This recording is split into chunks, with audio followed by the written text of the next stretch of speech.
এর আগে যতগুলো কইছিলাম এখন আমি ততগুলো করি নাই। কাক দিছো বলো? এই ইডেন কয় টাকা করে দিছো? আর বয়স কত? 40-45। তারপর হচ্ছে ওই কি বলে শাকিলের বাবা তাকে কোথায় দিছিল? ওইখানেই। কোথায়? ওইখানে কোথায়? ওই স্যারকে যেখানে ওইখানেই। কেন দিছিলেন তাকে? সে আমাকে জোর করছিল। বৃদ্ধ বয়সে তোমাকে জোর করছে? নিজের স্বামীর সামনে দাঁড়িয়ে নির্লিপ্ত কণ্ঠে অন্য পুরুষের সাথে সহবাসের কথা স্বীকার করছেন এই নারী। এই দৃশ্যই যেন ভেঙে দিয়েছে বিশ্বাস, সম্পর্ক আর পারিবারিক মূল্যবোধের শেষ দেয়াল। এটাই আজকের অবক্ষয়ের গল্প।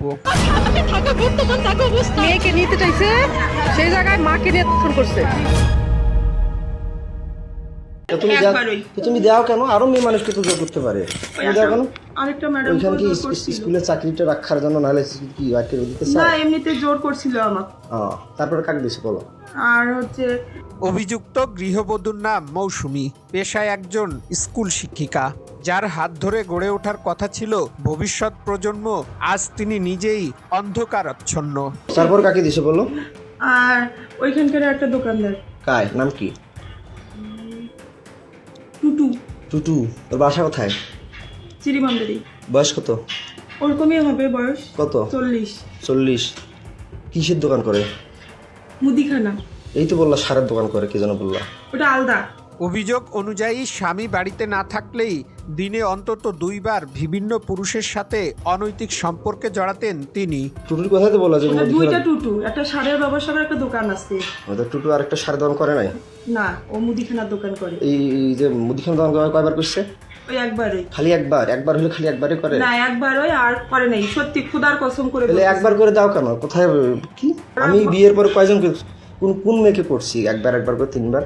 আর আমাকে জোর করছিল। আমি জোর করছে, তুমি চিৎকার করবা, ডাকাবা, মানুষকে ডাকাবা। আমি পরে তোমাকে করার পরে তুমি থানা আছে সামনে, থানায় যাবা। শুধু বাইরের পুরুষই নয়, নিজের দেবরের সাথেও একই ধরনের সম্পর্ক গড়ে ওঠে এই গৃহবধূর। হ্যাঁ, তো তুমি যে আমার ভাই দিছো, সে কি জোর করে না স্বেচ্ছায়? জোর করে। তারা যে টাকা দিয়ে করে, তারা জোর করে করছে? হ্যাঁ, কয়দিন করছে? 2 দিন করে। 2 দিন করে? হ্যাঁ। কয়দিন মোট? 6 দিন।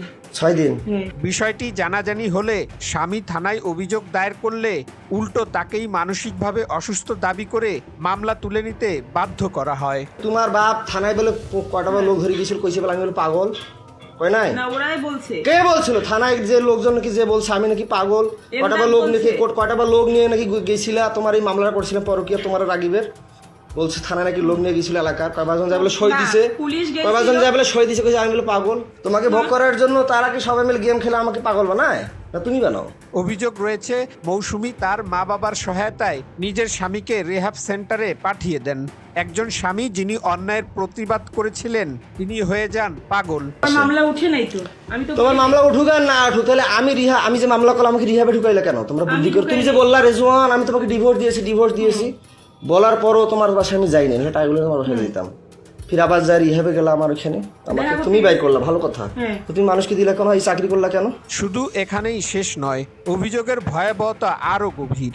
পর পুরুষের সাথে সময় কাটানোর জন্য নিজের শিশু সন্তানকে দুধের সাথে ঘুমের ওষুধ খাওয়ানো হতো। কি ওষুধ খাও? সত্যিটা বলো, সত্যিটা বলো। খোদার কসম। রুটি আর দুধের সাথে কি ওষুধ খাও তাড়াতাড়ি বলো। সিরাপটাই খাওয়াই, ঢালি দিয়ে খাওয়াই। সিরাপ খাওয়াও? আর কি খাওয়াও? আর খাওয়াইনি। আরও চাঞ্চল্যকর অভিযোগ হলো ধর্ম, সম্পর্ক কিংবা পারিবারিক বন্ধন কোনো কিছুকেই গুরুত্ব না দিয়ে এই নারী বিভিন্ন পুরুষের সাথে সম্পর্কে জড়ান। ওই হিন্দু নাম কি? কমল। হ্যাঁ, কমল। কমল কে? ওই চিরিবন্দরের বাসা উনার। কোথায় বাসা? চিরিবন্দরে। বয়স কত হতে পারে? 30, 32। বিয়ে করছে? হ্যাঁ, সন্তান আছে। কয়টা? একটা। তুমি কেন এগুলো করলা? তুমি হিন্দু না মুসলমান?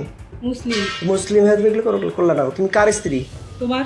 সবচেয়ে অবাক করা বিষয়, নিজের মেয়ের বাসায় পরপুরুষ পাঠানোর জন্য তার মা বিকাশের মাধ্যমে টাকা লেনদেন করতেন। সেটা বলো। আমার মাকে দিত মোবাইলে। কয় হাজার করে? 2000, একদিনে 1000, আরেকদিন 1000, 2000 করে। 4000, 6000। 6000? হ্যাঁ। কাক দিত? আমার মার মোবাইলে দিত। আমার মোবাইল দিত। একটি পরিবার, একটি শিশু, একজন শিক্ষক, সব মিলিয়ে ঘটনাটি সমাজে নতুন করে প্রশ্ন তুলেছে। নৈতিকতার শিক্ষা কি আজ কেবল বইয়ের পাতায় সীমাবদ্ধ?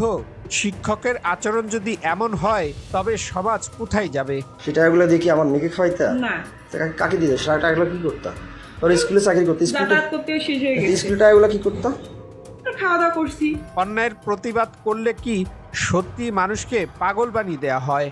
এই অভিযোগগুলো সুষ্ঠু তদন্ত এবং প্রকৃত সত্য উদ্ঘাটনের দাবি জানিয়েছেন সচেতন মহল। তাহলে আমার জমিটা যে নিলে 450 তো কেন নিলা?